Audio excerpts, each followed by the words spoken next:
I still hear from people, oh, they just want to take our land away, and oh, that sort of thing. How do you sort of reassure people that that's not at all what you want and what you're looking for is something very different? Well, of course, we need more land too. We're people. Our population is growing. Of course, we're not. As far as getting all that land back, no. I think a lot of our concern is just that we call ourselves stewards of the land. And we're looking at all the condition of the waters. So we work hand in hand with a lot of the environmental issues. So a lot of our people were displaced and up there, and because they sided with the British. But it would just pretty much split our nations right up.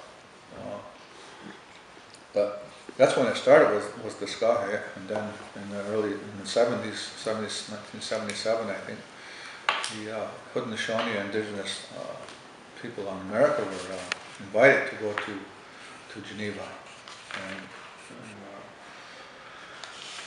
set forth their issues.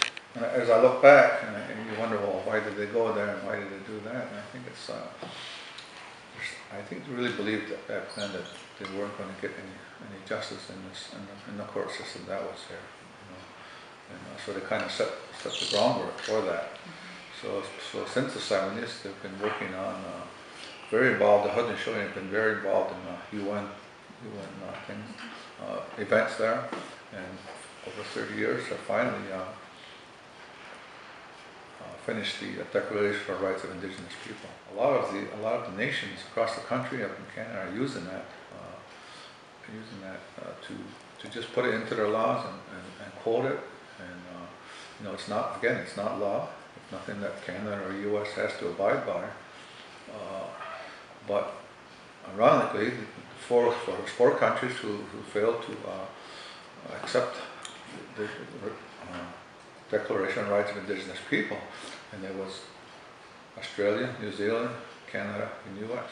We have a lot of history that goes along with U.S. history, and a lot to do with the founding of the U.S. A lot of that stuff isn't known to the general public. Looking at how we teach our kids in school and what's being taught to all your kids in school.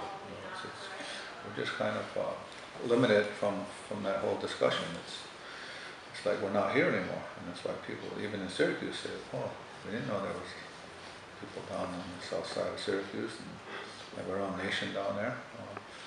Unless you smoke cigarettes, you don't know where where the nation is, But we're using that. That's our own economy, we were able to hunt and fish and trade. That was our economy. So now we've been relegated to this one avenue right now. But we are looking into other things to more acceptable to communities.